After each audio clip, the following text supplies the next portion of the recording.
कैसे विष्णु को आप दोषी मानते हैं? पति होना पाप है। जिस दिन पतियों को समझ में आ जाएगा ये सब नामर्द बैठे हुए हैं, सर्वोच्च न्यायालय की तरफ कूच करना पड़ेगा, इस देश की संसद की तरफ कूच करना पड़ेगा। तो विष्णु दोषी नहीं है तो जेल में क्यों है फिर? जेल में देखिए, हमारे देश का कानून ऐसा है। कहिए जेल का ताला टूटेगा, विष्णु छूटेगा। कहिए जेल का ताला टूटेगा, विष्णु बाहर आएगा और अर्जुन अंदर जाएगा। अर्जुन जाएगा। मैं मालती के परिवार की तरफ से आके आपसे हाथ जोड़कर विनती कर रहा हूँ कि मालती को न्याय दिला दीजिए। यदि आप मालती का केस ले लें और मालती के केस की तरफ लड़े, तब तो आप जिस विष्णु को कह रहे हैं कि जेल का ताला टूटेगा, विष्णु छूटेगा, तब आप कहेंगे कि जेल का ताला नहीं टूटेगा, विष्णु 5-7 साल सड़ेगा उसी में। कैसे आप मान लेंगे जो लिखा है सही है? पुलिस ने एफिडेविट लिया है, पॉलीग्राफ टेस्ट कराएगा वो उसका बाप। जब आप एक तरफ कह रहे हैं कि ये जो हमारे हाथ में FIR कॉपी है ये बेबुनियाद है, फर्जी है, तो कैसे पीड़िता को न्याय मिलेगा? इस तरीके से तो महिलाएं इस तरीके से दहेज से प्रताड़ित होती रहेंगी और दहेज के लोभी और लालची लोग उनकी अस्मिता को लूटते रहेंगे, उनको तार-तार करते रहेंगे। हमारी पत्नी किसी और मर्द के साथ रहती है तो हमारे पास कोई कानून नहीं। हम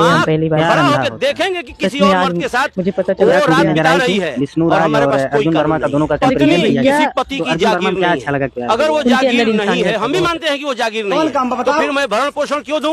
भरण पोषण का मुकदमा करने का अधिकार मेरी पत्नी को या किसी की पत्नी को क्यों दिया गया? घरेलू हिंसा के मुकदमा करने का अधिकार उनको क्यों दिया गया? 125 का मुकदमा करने के लिए उनको क्यों दिया गया? 498 का मुकदमा करने के लिए उनको अधिकार क्यों दिया गया? इसके बाद तलाक लेने का भी मुकदमा का अधिकार उन्हीं को दिया गया। और ये चारों जो नियम बनाए गए, इस चारों नियम में पत्नी जो चाहेगी वो होगा, पत्नी जो चाहेगी वो होगा। क्या कहेंगे? पति क्या करेगा? रोएगा नहीं?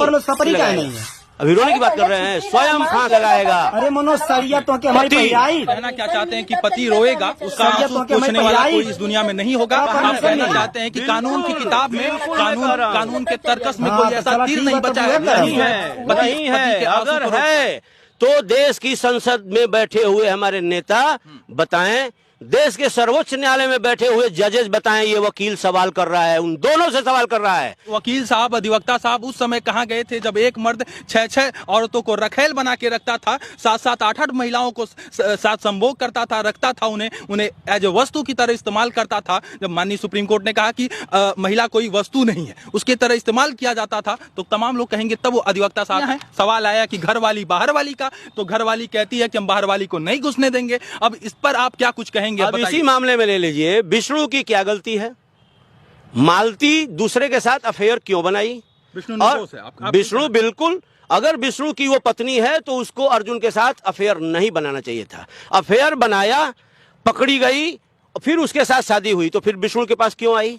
इस केस में जुड़े विष्णु के ऊपर जो FIR हुआ है उसकी FIR कॉपी हमारे हाथ में है और विष्णु के ऊपर 498A और 304B दहेज निषेध अधिनियम 1961 की धारा 3 धारा 4 में FIR दर्ज कर लिया गया है और पुलिस इस मामले पर जांच कर रही है, पुलिस इस मामले पर विवेचना कर रही है। इस पूरे मामले पर बातचीत करने के लिए अभी हमारे साथ देश के सुप्रसिद्ध अधिवक्ता सर हैं।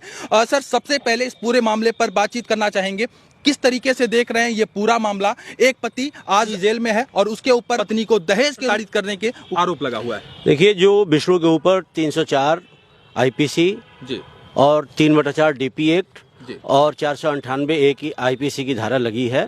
इस धारा में 7 वर्ष से लेकर आजीवन कारावास तक की सजा है और इसमें उनको जमानत भी मिल जाएगी, इसमें उनको संदेह का लाभ मिलेगा, वो मतलब रिहा भी हो सकते हैं। लेकिन इसके पीछे जाने की जरूरत है। ऐसे विष्णु, मालती और बीच में कोई अर्जुन या कर्ण आ जाएंगे और पारिवारिक विघटन होगा। इसके पीछे क्या कारण है देश के अंदर, ये जानना जरूरी है। और इसके पीछे कारण असली तो ये है कि हमारा देश का सर्वोच्च न्यायालय और हमारी देश की संसद, ये दोनों मिल करके भारतीय संस्कृति और परिवार रूपी संस्था का व्यवस्था को बिगाड़ रहे हैं और पश्चिमीकरण कर रहे हैं। मैं जानबूझ के सोच समझ के बड़ी बात मैं कर रहा हूं। पश्चिमीकरण किया जा रहा है, पशुवत समाज बनाया जा रहा है, पशुवत समाज बनाया जा रहा है। किसके द्वारा? फिर एक बार मैं रिपीट कर रहा हूं, देश की संसद और देश के सर्वोच्च न्यायालय द्वारा। अब कैसे, यह भी मैं साबित करूंगा। देश के सर्वोच्च न्यायालय द्वारा पहले क्या किया गया? एडल्ट्री के कानून को हटाया गया। किस लिए हटाया गया? इस आधार पर हटाया गया, यह कहकर हटाया गया कि यह कानून समानता के अधिकार का उल्लंघन करता है जो हमारे संविधान में दिया गया है। समानता के अधिकार का अगर उल्लंघन वो कानून कर रहा था, केवल उस कानून में पति को केवल अधिकार दिया गया था कि पत्नी अगर किसी गैर मर्द के साथ रंगरलिया मना रही है तो उस गैर मर्द पर मुकदमा करने का अधिकार पति को मिला था। उस कानून में पत्नी के पास यह अधिकार नहीं था। तो सुप्रीम कोर्ट को यह करना चाहिए कि पत्नी को वो अधिकार उस कानून के तहत दे देना चाहिए, ये ना कि उस कानून को ही हटा दो। अब मान लीजिए बहुत ज्यादा देश में चोरी होने लगी, तो क्या चोरी को हम अपराध नहीं मानेंगे, हटा देंगे अपने आईपीसी से? ऐसा ही हमारे भारतीय न्यायालय के द्वारा किया गया, सर्वोच्च न्यायालय के द्वारा। और इसके बाद सर्वोच्च न्यायालय के दो वक्तव्य आते हैं। एक, लिव इन रिलेशनशिप जायज है। ये क्या बात हुई भाई? लिव इन रिलेशनशिप कैसे जायज हो सकता है भारत के अंदर, भारत की संस्कृति के अंदर, जहां पर भारत में परिवार रूपी संस्था, पति फेरे को समाप्त कर दीजिए, मैरिज रजिस्ट्रेशन को क्या जरूरत है? रहिए अमेरिका की तरह, इंग्लैंड की तरह, पशुवत समाज की तरह। आपने कहा कि पति बेचारा है और पति जो है, पति होना पाप है इस समाज में, इस देश में पति होना पाप है। आपने एक शब्द पर जोर दिया कि पति बेचारा है। अब तमाम लोग जब आपकी बात को सुनेंगे तो वो कहेंगे कि आप पुरुषवादी सोच के शिकार हैं। तमाम लोग आप कहेंगे कि महिला सशक्तिकरण से आप इतने आहत हो गए हैं कि आप कह रहे हैं कि तमाम सभी चीज पुरुष प्रधान समाज में पुरुषों के पास आ जाए और तमाम जिस तरीके से पहले सब कुछ चल रहा था वैसे चलने लगे। देखिए, महिला सशक्तिकरण की बात आप कर रहे हैं। महिला सशक्तिकरण की बात हमारे देश का संविधान भी कर रहा है, हमारे देश का न्यायालय भी कर रहा है, हमारे देश की संसद भी कर रही है। क्या आपको लगता है कि महिला सशक्तिकरण हो रहा है? महिला सशक्तिकरण तब होगा जब महिलाएं पढ़ेंगी। महिला सशक्तिकरण तब होगा जब महिलाएं आचरण, उनका चरित्र होगा। जिसका चरित्र नहीं होगा उसका कोई विकास नहीं होगा, उसका कोई सशक्तिकरण नहीं होगा। महिला यदि पढ़ के डाउरी के बारे में जान जाती है, दहेज के बारे में जान जाती है, दहेज अधिनियम में मुकदमा दर्ज करती है, 498 में मुकदमा दर्ज करती है, तो आपको क्यों आपत्ति और तकलीफ हो रहा है? ये आपका भ्रम है कि वो पढ़ के करती है। पढ़ने वाले तो हम वकील हैं, हमारे पास अनपढ़ भी आता है, मुकदमा बना देते हैं। आपको पता नहीं है, ये जो जितने भी मैट्रिमोनियल केसेज हैं, मैं दावे के साथ कहता हूं 99.9% ये जो चारों मुकदमा मैं अभी इसमें बताया, सब फर्जी मुकदमे होते हैं। तो ये कब होते हैं? जब पत्नी हमारे साथ रहना नहीं चाहती, और उसके बाद हम रखना भी चाहते हैं, मीडिएशन होता है। मीडिएशन में पत्नी का बयान आता है कि हम आपके साथ रहना नहीं चाहते। इसके बावजूद इसके बाद क्या होता है? ये चारों मुकदमे लद गए पति पर, जबकि ऐसा कुछ हुआ नहीं।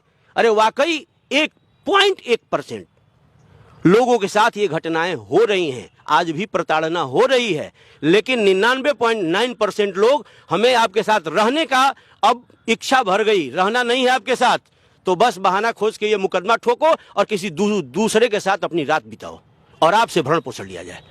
पति होना पाप है जो बार बार बोल रहे हैं ना, जिस दिन पतियों को समझ में आ जाएगा ये सब नामर्द बैठे हुए हैं, सर्वोच्च न्यायालय की तरफ कूच करना पड़ेगा, इस देश की संसद की तरफ कूच करना पड़ेगा। ये क्या है भाई? एक तरफा कानून क्यों बनाएंगे आप?